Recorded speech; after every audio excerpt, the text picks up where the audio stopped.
जनहित न्यूज महाराष्ट्र चॅनलला सबस्क्राइब करा आणि रोज पहा आपल्या शहरातील बातम्या।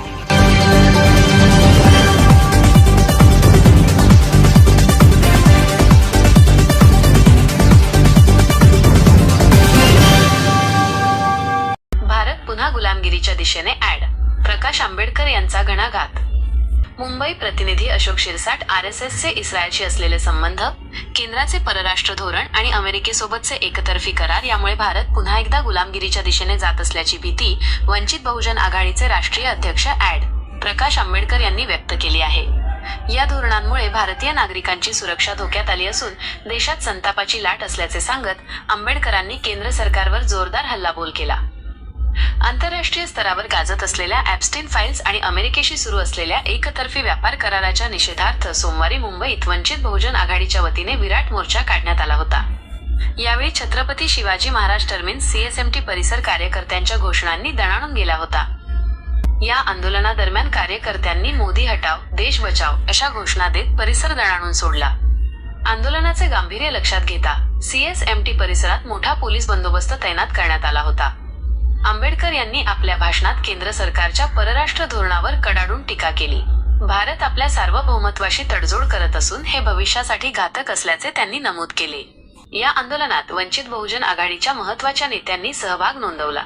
रेखा ठाकूर, प्रदेशाध्यक्ष, सुजात आंबेडकर, युवा नेते प्रियदर्शी तेलंग, उत्कर्ष रुपवते, दिशा पिंकी शेख, निलेश विश्वकर्मा, स्नेहल सोहनी, सागर गवई, चेतन अहिरे, सचिन गायकवाड, अविनाश भोसीकर, सोनू पवार, ठाणे जिल्हाध्यक्ष, प्राक्त मनोज पवार आणि जिल्हा नेते सारंग थोरात। या महामोर्चात मुंबईसह उपनगरांतून मोठ्या संख्येने कार्यकर्ते तसेच भारतीय बौद्ध महासभा आणि समता सैनिक दलाचे पदाधिकारी व स्वयंसेवक मोठ्या संख्येने सहभागी झाले होते।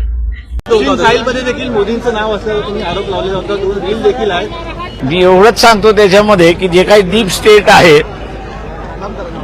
त्या डीप स्टेटनी अनेक लोकांना असं सांगितलेलं आहे की आरएसएसने मोदींचा राजीनामा घेतला नाही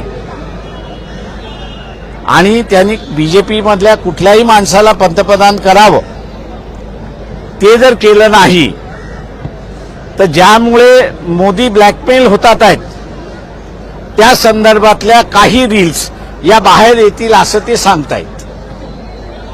थँक्यू। त्या रील्स तुमच्याकडे आहेत का? तुमच्यापर्यंत? अरे माझ्याकडे असते तर मी सोडल्या नसते का? परंतु ज्या पद्धतीनं भाजपा पक्ष बहुमत घेऊन सत्तेत आलेला आहे ते भाजपच्या नेत्यांना आव्हान न देता तुम्ही मोहन भागवत यांनी कारवाई करावी, यांनी मोदींना बाजूला हटवावं असं म्हणतात। हो, कारण का मोदीनं आरएसएसनीच मोदींना पंतप्रधान केलेलं आहे, त्याच्यामुळे हटवण्याची जबाबदारी त्यांचीच आहे।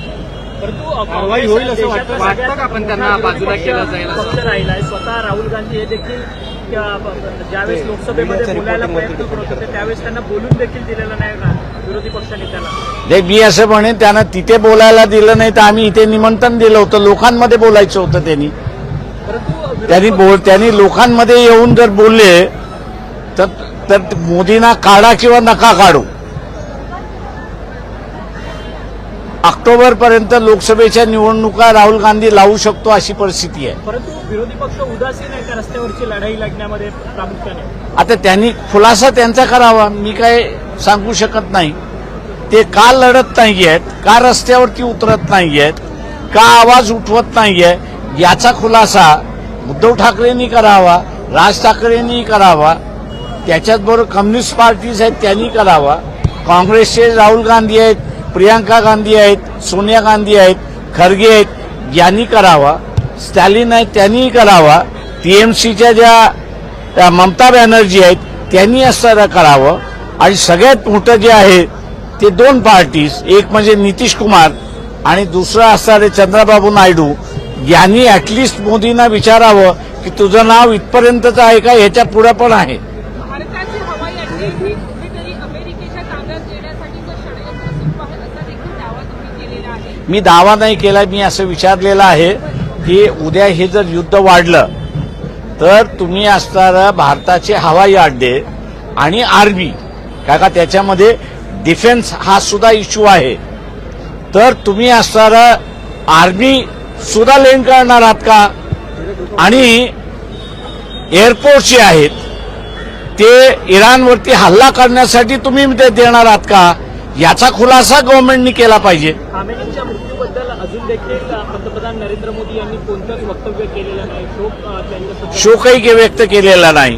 म्हणजे ज्या इराणने एवढी वर्ष भारताला काश्मीर मिळाला पाहिजे, भारताचाच काश्मीर आहे अशी ज्यांनी भूमिका घेतली, त्यांच्या एका खोमिनीसारख्या असणाऱ्या सर्वोच्च नेता हा ज्यावेळेस युद्धामध्ये मारला जातो त्याच्या संदर्भातला शोक संदेश सुद्धा सोशल मीडियावरती म्हणा किंवा इतर कुठल्या मीडियावरती पंतप्रधान देऊ शकत नाही.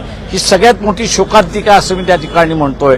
लेवल ऑफ मुस्लिम हेट्रेड ही किती आहे ही ह्याच्यातूनच दिसते.